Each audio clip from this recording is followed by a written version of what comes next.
The floor of a Wild West saloon was not wood. It was wood, covered in spit, vomit, tobacco juice, and blood, soaked in so deep that some saloons just gave up cleaning it entirely. Bartenders didn't wash glasses between customers. They wiped them with a rag, the same rag, all night. And the whiskey? Half the time it wasn't whiskey. It was raw alcohol, burnt sugar for color, and sometimes a splash of actual gunpowder or chewing tobacco just to give it a kick. People walked in looking for a good time. What they got was closer to a public health violation with a piano.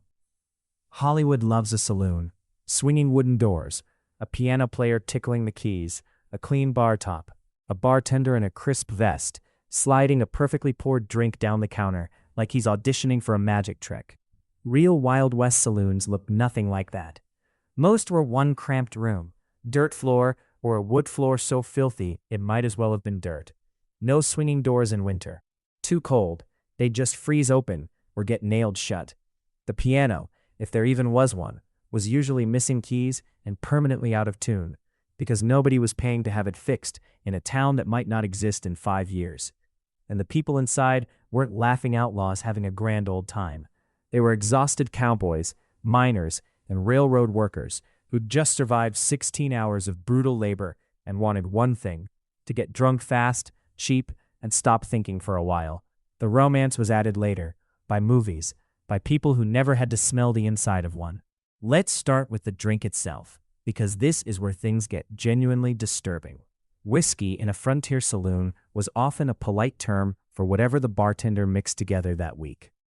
Real aged whiskey was expensive and hard to ship out to remote towns. So bartenders improvised. Raw grain alcohol, watered down, colored with burnt sugar or even chewing tobacco juice to fake that golden whiskey look, and flavored with things like cayenne pepper, ammonia, or gunpowder to give it a sharp, burning kick that drinkers associated with strong liquor. This stuff had nicknames: tarantula juice, tanglefoot, 40 rod, because it was rumored to kill you before you could walk 40 rods, roughly 220 yards.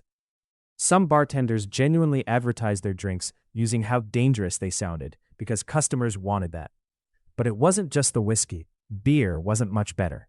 Most frontier saloons didn't have refrigeration, which meant beer often arrived warm, sat warm, and was served warm, sometimes for weeks before the keg ran dry.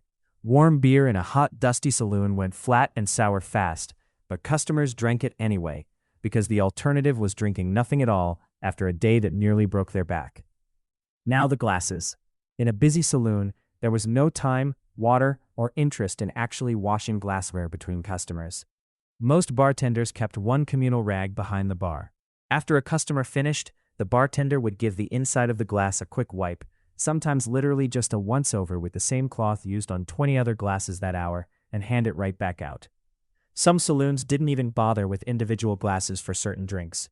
There are documented accounts of communal cups being passed around tables of men, everyone drinking from the same rim, because washing extra glassware simply wasn't worth the bartender's time on a busy Saturday night. Health inspectors did not exist on the frontier. Nobody was checking. The only quality control was whether you survived the night. Here's something almost nobody talks about.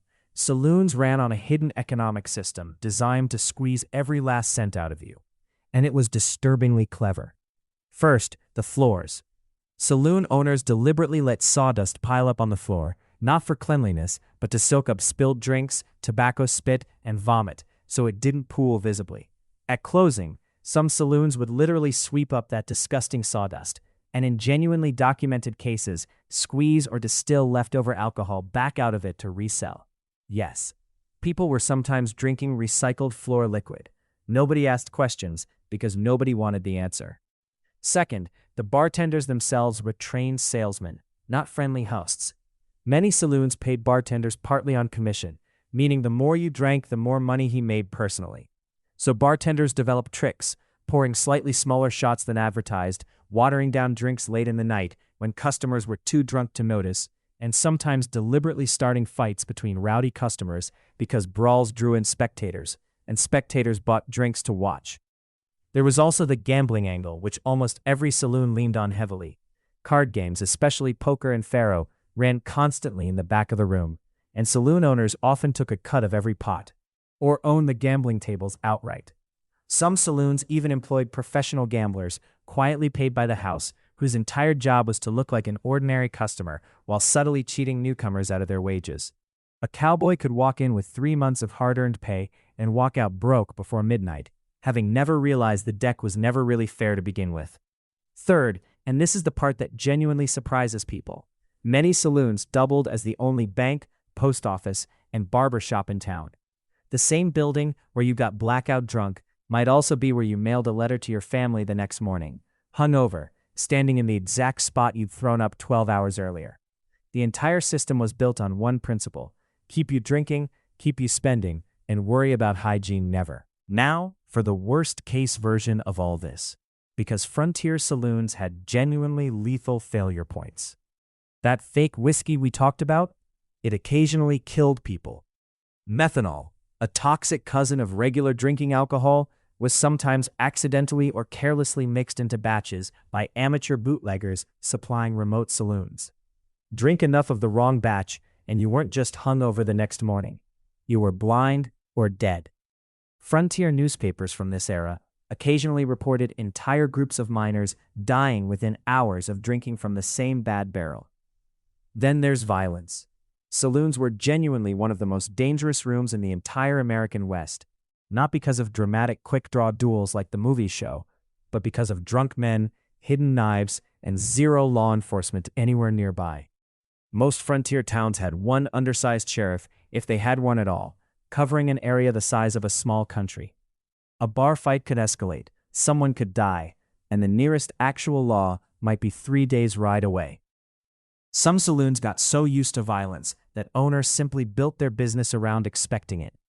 Bartenders kept a sawed-off shotgun or a club within reach at all times, not as decoration, but because breaking up a fight personally, with your bare hands, in a room full of drunk armed men was simply part of the job description nobody wrote down anywhere.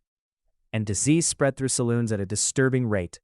Shared glasses, shared spit-covered floors, and rooms packed with unwashed men who hadn't bathed in weeks created perfect conditions for outbreaks. Some frontier towns specifically traced local disease outbreaks directly back to a single popular saloon, essentially the original super-spreader event, just with whiskey instead of a virus. Even the buildings themselves were often a hazard. Many saloons were thrown together quickly out of cheap wood, lit by open flame lanterns, and packed with flammable sawdust-soaked floors. Entire frontier towns have documented histories of burning down, starting from a single knocked-over lantern inside a crowded saloon on a rowdy night. So here's the uncomfortable truth.